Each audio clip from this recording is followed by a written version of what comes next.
So, Infinity Force.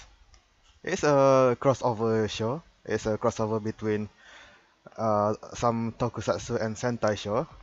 To be honest, I only recognize Cashin and the leader of the Gatchaman, and it's a crossover show. And the basic plot is that this bunch of tokusatsu heroes survive the destruction of their universe, and then they land in this intact universe. And then they have to protect this girl that holds a MacGuffin. Yes, that's a very brief summary of it. And this show is also in full 3D CG. So I think I should comment on that first. That the 3D CG sometimes can be a little uncanny, but I think a lot of people will really dislike it. But I personally don't have much problem with it. And in fact, I think that the 3D CG looks good when the characters are either wearing an outfit that has lots of details, such as lots of trinkets and accessories and various details in their clothes, or in their hero form, in their transform form. Eh, their designs are really good. Their redesign is pretty much like many Hollywood redesign of all the superheroes and characters, that they began adding lots of padding, and how should I say describe it, like like how all designs are usually the characters are in spandex, but when Hollywood make a movies of all intellectual properties, their designs usually involve them making their costume feels more realistic, feels more sturdy, like they have various padding and ladders and stuff. It's a less extreme example, like a Power Rangers reboot, Power Rangers movies recently, and I really like the design. It looks cool, very sleek. It looks like it's something you can wear to battle, and since it's 3D CG, the actions are pretty sweet. It's really the actions are pretty intense and pretty strong. The battles are pretty good. The effects are good. Well, maybe not exceptionally good, but I think for a 3D CG production, it uses the ability of a 3D CG provides really well. So basically in terms of actions and designs, it's good. The story is basic enough, but what really clinches is the characters. And unlike most animes nowadays, the characters are mostly older people, older men. I mean, beside the MacGuffin girl, the the four, the three of the four characters are fairly older, ranges from young adult to slightly more midlife adult. I think the Gatchaman leader is like 40 or something, 40 plus I think. But what I like about Infinity Force characters compared to standard anime characters nowadays is that they have this traditional tokusatsu character personality. Like, if you are a Kamen Rider fan, and I used to be a Kamen Rider fan, I stopped at Kamen Rider Gaim, honestly, because after that Kamen Rider gets pretty silly.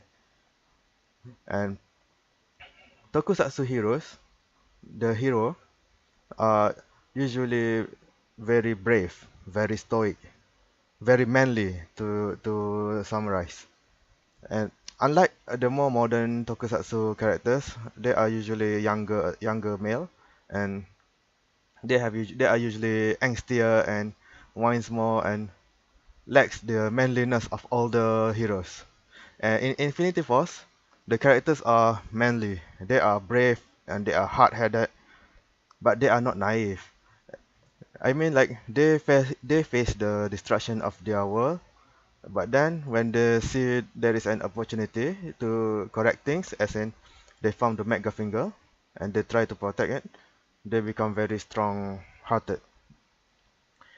They don't despair, and this reflects in these 4 episodes I have watched so far, and the characters are very likable.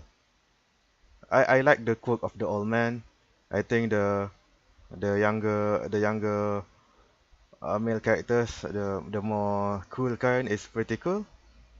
It's very likable. I think the problem is, I think that is the main girl. I think because the main girl is the nihilistic, whiny, and moody girl. So I think people, if you watch it, you won't like the main heroine.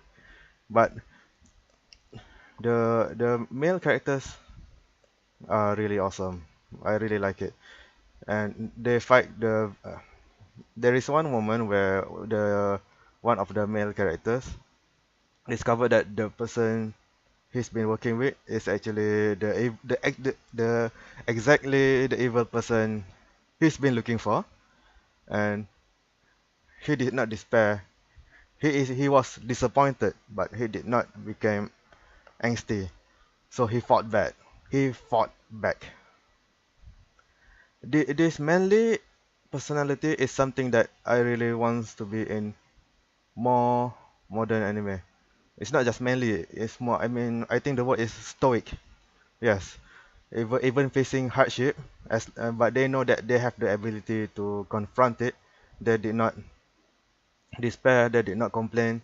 They just go something like, "This sucks, but I will go through this. I have the power, and I will use all my power." And basically, what I'm saying that the 4 male characters, 3 of the 4 male characters are pretty cool because Cashin is Cashin is pretty emotionless so far. I think he's gonna get an episode for him later on. But so far, I think all the 3 of the male characters are pretty cool. Even the nerd, there's a nerd. So I want to talk a bit more about the 3D CG. Yes, it's a little uncanny, and sometimes it feels a little awkward, especially in the background, and their their normal clothes looks a little unnatural. But I think my thought in 3D CG anime is that I think it's gonna be the future of anime, as in there's gonna be more 3D CG anime in the future, such as Monster Strike 2, Bubuki Buranki, even even Kado. There's an anime called Kado. It's a partially 3D CG anime. I personally do not dislike it, but I want it to be executed better. And and Infinity Force is not really something. It's not really similar to the example I gave before. But I understand if people immediately drop this anime just because it's a uncanny 3D CG. But if you are a fan of all the style tokusatsu characters, and if you are used to be a fan of Gatchaman or Cashin scenes, Cashin, I think you should watch it. I really love it. I really love it so far. It's just oozing with manliness. Anyways, there's a lot of anime coming up this week, and lots of them are reaching episode 3. So I'm gonna make a lot of videos.